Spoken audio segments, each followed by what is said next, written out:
Hello. Welcome to another episode of What Nobody Told Me After 65. Today, I want to talk to you about Amazon.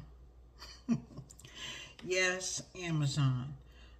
Sometimes my old mind gets to working and I'm wondering, what in the world did we do before Amazon? Amazon is everywhere, does everything. So here's some information. Amazon is the world's largest online retailer, the largest. It was founded in 1994 by Jeff Bezos from a rented garage, him and his wife.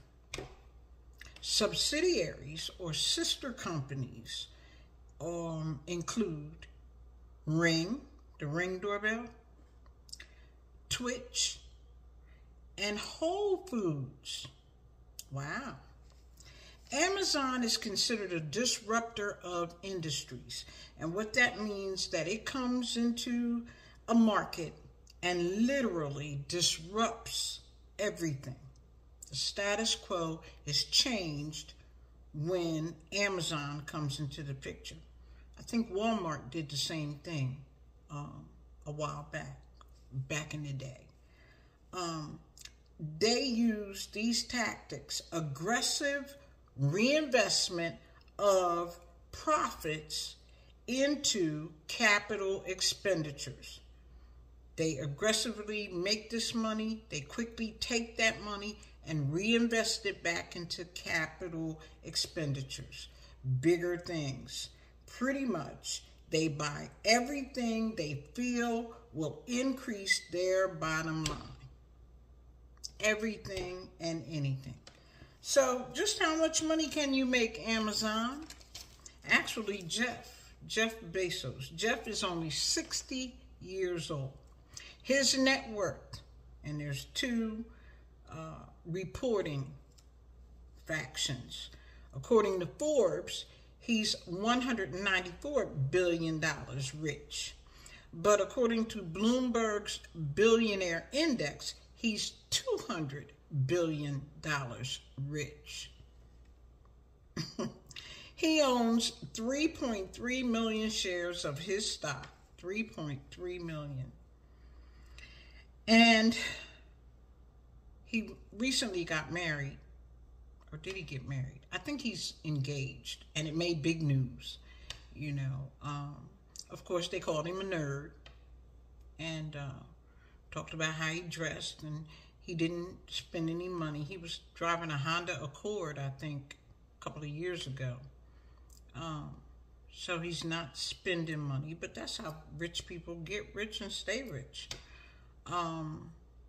And this latest lady that he's involved with, apparently she's a looker, and she's somebody that you wouldn't expect to see him with, and she has changed his demeanor. He's dressing better and what have you. But who cares? Jeff Bezos is rich beyond rich, and he can do whatever he wants. I think there was some comparison to his salary or his great wealth and the GDP, the gross domestic product of some small country, a whole country. Anyway,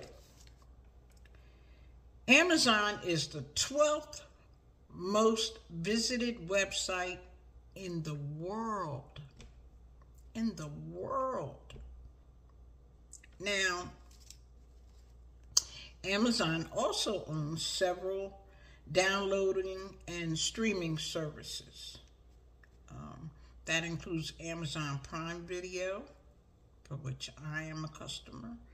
And I'm going to do a whole video on that because they've done something funky that you may not be aware of. And I'm not happy with it, but that's for another time.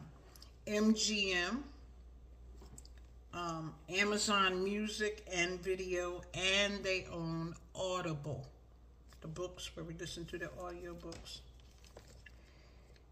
The product line at Amazon is too numerous to mention, to even start calculating it. However, it's probably easier to say what they don't sell.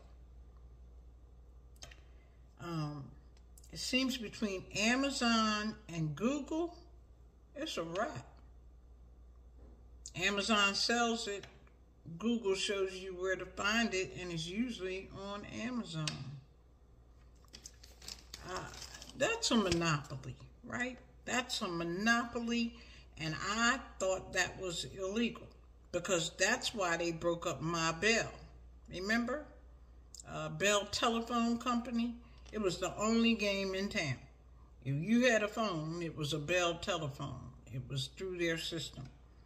And then the Federal Trade Commission or the higher-ups, whoever did it, broke up the Bell Telephone. And then we had so many you couldn't figure out what to do, where you needed to be. I mean, they just jumped in there. And that's what's happening with these Advantage plans and these health plans and all these medications. Keep your eyes open. Every commercial is about medicine or food that's bad for you that causes you to have to use medicine. Pay attention. Now listen, what do we do about these two giants?